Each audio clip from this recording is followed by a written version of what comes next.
रिम की झिम की देव बरसत मोतिया नवरी चुआ मोतिया नवरी चुअयो सखिया सलाख पति मोरा सैया तनैया हमारी खेवत नैया हमारी खेवायो सखिया सलाख पति मोरे स्वामी तनैया हमारी खेवत नैया हमारी खेवायो नैया जे खेई महादेव दुआरे पे आवाइयो आउरायंगने मेरा तली पलंगिया वावरिया लाई दासो वरिया लाई दासो गौरायंगने के रतुली पलंगिया ओ वरिया लाई दासो वरिया लाई दासो एतनी वचन सोनी गौरात शिव से बोलाइयो शिवाजी सोनावा के हमें मोरा नहीं हरता चंदन के वाड़ी त चंदन के वाड़ी स्वामी सात वीरन की बहिनिया से जरिया कैसे दस बो से जरिया कैसे दस बो दसई के होई गौरा दासता हमारा कहाँ ले से हमारा कहाने से हो गौरावन के नी करी हम जाई बत जोगी बानी जाई बत जोगी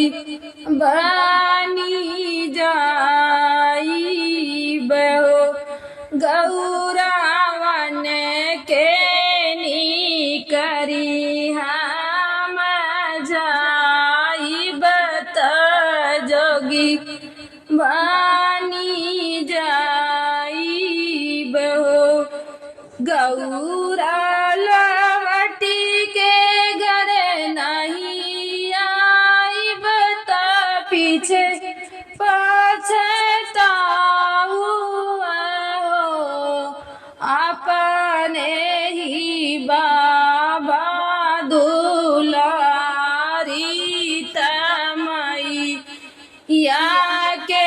प्यारी तमैया के प्यारी न हो शिव जी के नैहर बहुत सुकुआरी से जरिया नाही दस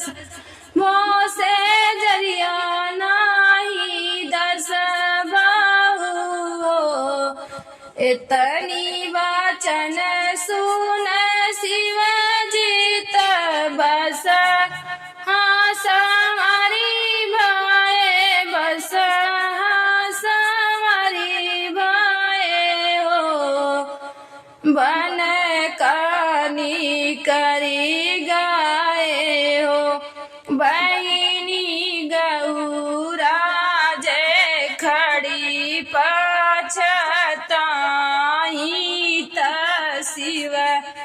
नाही आयन तो शिव नाही आयन हो बहिनी गौराजे खड़ी पछताई त शिव नाही आयन हो बहिनी बन बन गौराजे ढूढ़त शिव नाही मिलत शिव नाही मिलयो बहिनी बन बन गौराजे ढूढ़त शिव नाही मिलयो अरे अरे बन की कोयलिया मैं तोहाँ से ही पूछाऊँ कोई कहीं देखो शिव जी हमारा ढूढ़ से नहीं मिले ढूढ़ से नहीं मिलायो कोई कहीं देखो शिव जी हमारा ढूढ़ से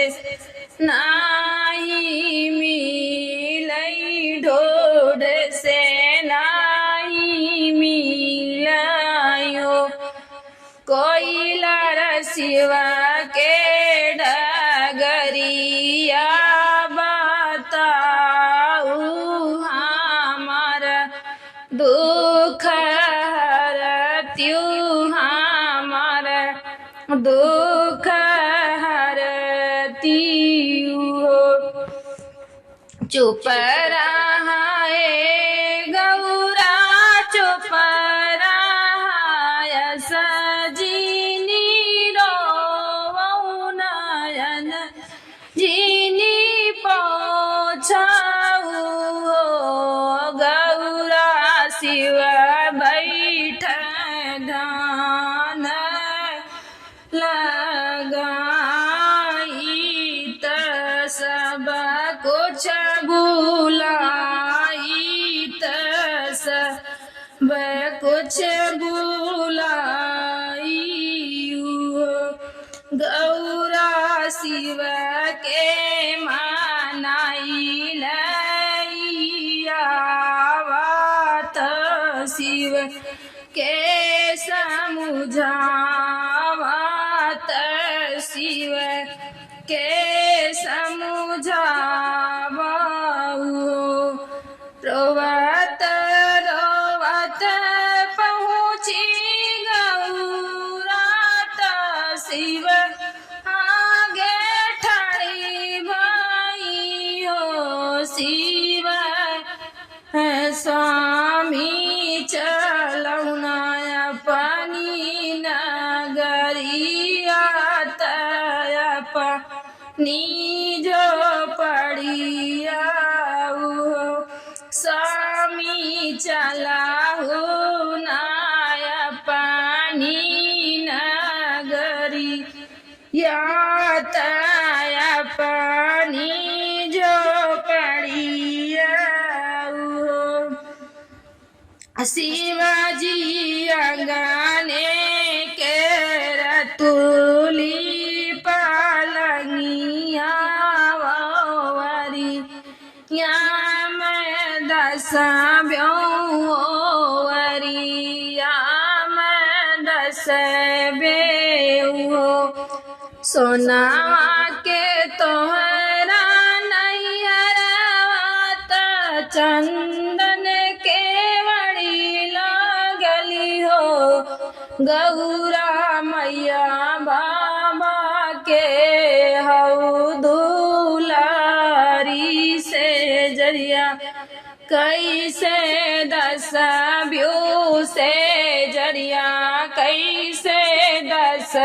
ब्यू गौरा मैया बाबा के हऊ दुलारी से जरिया